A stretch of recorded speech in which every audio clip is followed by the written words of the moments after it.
तो दोस्तों आज के इस वेब सीरीज़ की कहानी की शुरुआत करेंगे एक रेनू नाम की लड़की जो बहुत ही खूबसूरत दिखती है और वो अपने पति के लिए किचन में खाना बना रही होती है क्योंकि इसका पति पूरे 3 दिन के लिए आज घर से बाहर जा रहा है।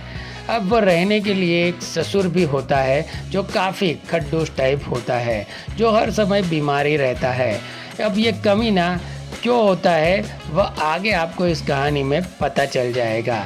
अब इसका ससुर अपनी बहू को अपने कमरे में बुलाता है और उसको बोलता है कि बहू मेरा नहाने का वक्त हो गया है, तो तुम मेरे लिए पानी गर्म कर दो और मुझको बाथरूम में लेकर चलो। तो यह अपने ससुर को बोलती है कि बाबूजी बस आप 10 मिनट का वेट कर लीजिए, उनके निकलते ही मैं आपको बाथरूम में लेकर चलती हूँ। और पति के जाने के लिए वो तैयार हो जाती है। तो यह अपने पति को बोलती है कि तुम्हारे जाने के बाद मेरा मन नहीं लगेगा, तुम जल्दी आने की कोशिश करना। तो यह अपनी बीवी को बोलता है कि तुम टेंशन मत लो, मैं 2 दिन में वापस आ जाऊँगा और पहुँचने के बाद मैं रात को तुमको फ़ोन भी करूँगा। अब रेनू अपने ससुर को नहलाने के लिए उसको बाथरूम में लेकर जाती है। उसके बाद वह उसके कपड़े वगैरह उतार देती है। अब रेनू अपने ससुर को अपने हाथों से नहलाना शुरू कर देती है। तो यहाँ पर इस बुड्ढे के अंदर धीरे धीरे करंट बनने लगता है। उसके बाद रेनू के साड़ी का पल्लू भी नीचे गिर जाता है और उसका ट्रेलर देखने को लग जाता है। यानी अब ये ट्रेलर देखकर उस बुड्ढे के अंदर भी हवस की आत्मा जाग उठती है और यह अपनी बहू को छूने की कोशिश करता है, लेकिन यह हिम्मत नहीं जुटा पाता क्योंकि बुड्ढे को डर लगता है कि कहीं बहू शिकायत ना कर जाए और अपराध का रहनुमा उसके पति के फ़ोन को कर दे। जी हाँ, उसको बताते हैं कि मैंने अलमारी में पूरे 10,000 रुपये रखे थे, कल एक सुनील नाम का लड़का वह पैसे लेने के लिए घर पर आएगा, तुम 10,000 रुपये उसके हाथ में दे देना। रेनू बोलती है ठीक है, वह पैसे मैं उनको दे दूंगी। अब अगले दिन सुबह वो रेनू के घर पर आता है और रेनू को उसके पैसे को काउंट करती है। तो ये 10,000 नहीं पूरे 9,000 होते हैं।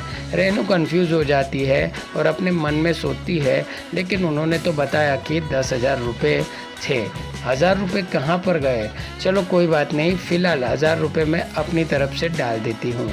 अब ये पूरे 10,000 रुपये हो जाते हैं। रेनू सुनील के हाथ में 10,000 रुपये देकर इसको यहाँ से विदा कर देती है। अब रेनू को पता चलता है कि वह 1,000 रुपये और किसी ने नहीं बल्कि घर के नौकर यानी छोटे ने चुराए हैं, क्योंकि रेनू छोटो को उसकी गर्लफ्रेंड के साथ फ़ोन पर बात करते हुए सुन लेती है। उसके बाद छोटू भाभी से माफ़ी मांगता है और बोलता है कि भाभी प्लीज़ इस बार मुझे माफ़ कर दो, आज से ऐसी गलती दोबारा नहीं होगी और इस बारे में भैया को कुछ मत बताना। तो इसको वार्निंग देते हैं और बोलती है कि मैं तुझको छोड़ रही हूँ, लेकिन अगली बार तूने चोरी करने की कोशिश की तो नौकरी से तो जाएगा, तेरी पढ़ाई अलग से होगी। जी हाँ, अब रात को बाबूजी के खाने का वक्त हो जाता है और अपनी बहू को वो बोलते हैं कि बहू मुझसे अपने दांतों से खाना नहीं जाता क्योंकि अब मेरे दांत में काफ़ी दर्द हो रहा है, तो तुम अपने मुंह से चबाकर मुझको खिला दो। उसके बाद ऐसा ही करती है क्योंकि उसके ससुर जी है वो उनकी बात नहीं टाल सकती। उसके बाद रेलो अपनी मुंह से खाना चबाकर अपने ससुर को खिलाना शुरू कर देती है। इस बुड्ढों को काफ़ी आनंद आने लगता है। अब रेनू भी धीरे धीरे पिघलने लगती है और इसको पिघलता हुआ देख ससुर जी उस पर अटैक बोल देते हैं, उसके साथ मज़े लेना शुरू कर देते हैं। तो यहाँ पर घर का छोटू जो होता है, नौकर जो होता है, वह इनकी चोरी देख लेता है। अब अगले दिन रेनू का पति घर पर आता है और अपनी बीवी को बोलता है कि आज मैं तुम्हारे लिए एक ऐसा सरप्राइज़ लेकर आया हूँ जिसे देखने के बाद तुम काफ़ी ज़्यादा खुश हो जाओगी। उसका पति मेरी से सभी को इंट्रोडक्शन करवाता है, उसको बताता है कि ये मेरी सेक्रेटरी यानी मेरी है, आज के बाद ये बाबूजी का ख्याल रखेगी और घर का काम भी करेगी। तो वो बोलती है कि ये काफ़ी खूबसूरत है और बाबूजी की पैंट भी उसको देख के गीली हो जाती है।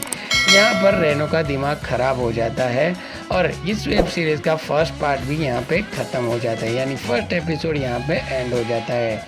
आपको ये एपिसोड कैसा लगा हमें कमेंट करके ज़रूर बताना।